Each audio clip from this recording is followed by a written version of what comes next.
Hello दोस्तों, welcome again my YouTube channel. आज मैं आपके लिए कैश डिपॉजिट के बारे में कुछ महत्वपूर्ण जानकारी लेके आया हूं। जैसे अगर सेविंग अकाउंट में 10 लाख से ज़्यादा कैश डिपॉजिट होता है तो ये गवर्नमेंट की थ्रेश होल्ड लिमिट के अंदर आता है और बैंक को इस बारे में हिदायत दे रखी है कि कोई व्यक्ति 10 लाख से ज़्यादा कैश डिपॉजिट करता है तो उसकी जानकारी इनकम टैक्स डिपार्टमेंट को मिले। ये लिमिट सेविंग अकाउंट के लिए है और करंट अकाउंट के लिए ये लिमिट है 50 लाख रुपए। अगर कोई व्यक्ति 50 लाख से ज्यादा करंट अकाउंट में जमा कराता है तो उसकी जानकारी भी इनकम टैक्स डिपार्टमेंट को मिल जाती है। अब इसका समाधान क्या है?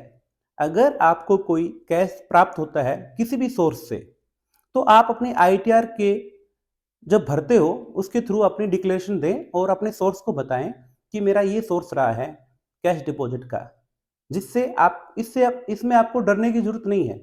आप अपने को बस इतना आईटीआर के थ्रू अपना कैश जो आपने जमा कराया है उसका सोर्स डिक्लेयर करना है। तो ध्यान रहे कि सेविंग अकाउंट में ये लिमिट 10 लाख रुपए है और करंट अकाउंट में ये लिमिट 50 लाख रुपए है। इसके अलावा गवर्नमेंट ने कोई भी व्यक्ति अगर 2 लाख से ज्यादा पैसा प्राप्त करता है तो उसमें सेक्शन 271 डी के तहत प्लेंटी का प्रोविजन कर रखा है उतनी ही अमाउंट का। तो 2 लाख से ज्यादा का पेमेंट प्राप्त ना करें एक बार में किसी भी व्यक्ति से। ठीक है, तो ये 2 लाख रुपए के लिए आप ध्यान रखें ये बात को।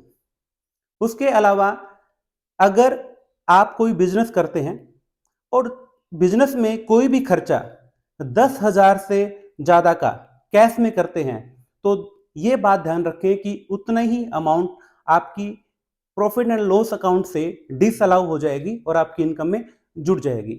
तो कोई भी खर्चा 10,000 से ज्यादा का कैश में ना करें। इसके बाद में हम आते हैं दूसरे कॉम्प्लायंस में। अगर कोई व्यक्ति 20,000 से ज्यादा लोन एक्सेप्ट करता है और रिपेमेंट करता है तो वो भी गवर्नमेंट के इनकम टैक्स के रूल के मुताबिक उसका वॉलेंस है। तो 20,000 से ज्यादा का कैश का लेन देन ना करें लोन के अगेंस्ट में। और इससे आगे हम बढ़ते हैं। अगर आपको 2,000 रुपए से ज्यादा का आप कैश में डोनेशन करते हैं वो भी गलत है। तो अगर आप 2,000 से ज्यादा का डोनेशन करते हैं पॉलिटिकल पार्टी को तो आप वो पेमेंट कैश में ना करके ऑनलाइन नेट बैंकिंग या एनएफटी के थ्रू करें, जिससे आप गवर्नमेंट की कंप्लेंट का पालन कर पाओ। उसके बाद में अगर आप ये सोच रहे हो कि आपको मेडिकल इंश्योरेंस लेना है तो मेडिकल इंश्योरेंस के अंदर भी गवर्नमेंट ने ऐसा कर रखा है कि अगर आप कोई मेडिकल इंश्योरेंस लेते हैं तो आपको वो जरूरी है कि वो पेमेंट आपको नेट बैंकिंग के एनएफटी या चेक के थ्रू पेमेंट करें। अदरवाइज वो आपको जो मेडिकल इंश्योरेंस लिया है उसकी आपको छूट नहीं मिलेगी।